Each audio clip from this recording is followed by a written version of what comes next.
আর খাবো না, চল চল। গাড়ি ভাড়া কই? এই তো এই দেখেন গাড়িতে, চল চল চল এই গাড়িতে। ভাই এই আপনি মিয়াখলি ভাই যাবেন ভাই? আব্বা শোনো শোনো, এদিক শুধু কি কথা?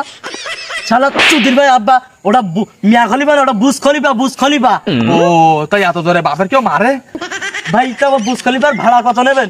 ভাই বুজ খলিফায় ভাড়া 2000 টাকা, 2000 টাকা। আর সাথে যদি আর আব্বা থাকে, ওই আব্বার সাথে গেলেও ফ্রি, ওই একই ভাড়া। আব্বা দেখিস তোমার বাড়িও বোর কাছে দাম নেই, বাড়ির লোকের কাছেও দাম নেই। পুরে শালা কি ভাবলাম আর কি বললু, কোথার পেঁয়াজ গছ মারি আমার ইজুত পান্তা সব নষ্ট করে দিলে বাইরের ফরেনারের কাছে। আমি এই গাড়িটা যাবো না, মানে তোর যে হাঁটি হাঁটি তোর টানি টানি ওই মিয়াখলি ভাই যাবো না।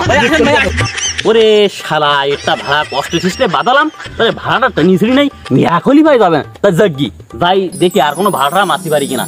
ওদিকটা বোর আবার ওই দামদানি শাড়ি কিন দেওয়া লাগবে, না কিন দিলে তো আবার ঘর পারবে না। ওয়াফা ওয়াফা, এই সন্ধ্যাবেলায় তুমি বাগান ছিড়ি কোন জায়গায় যাচ্ছ? আমি আর আমার শালি হোটেলে খাতি গেছে যাচ্ছি। তা স্বামী আর শালি হোটেলে খাতি গেছে, তা আপনি দুপুরবেলা বাড়ি রান্না করেননি? হ্যাঁ, তা কি রান্না করিলেন? মুলুর তরকারি। ওরে শালা, এই মুলুর তরকারি নিয়ে রান্না করিছে, যা খালি শরীর গরম হয়, খেতা গরম হয়, লেপ গরম হয়, আর এই ফাল্গুনি হাওয়া ছেড়িছে মুলুর তরকারি। তাই এক কাজ করেন, আপনি আর মোটর সাইকেলে ওঠেন, আমি আপনার পৌঁছে দিচ্ছি। ওঠেন ওঠেন ওঠেন ওঠেন, মোটর সাইকেলে বসেন বসেন, ঠিকই বসেন।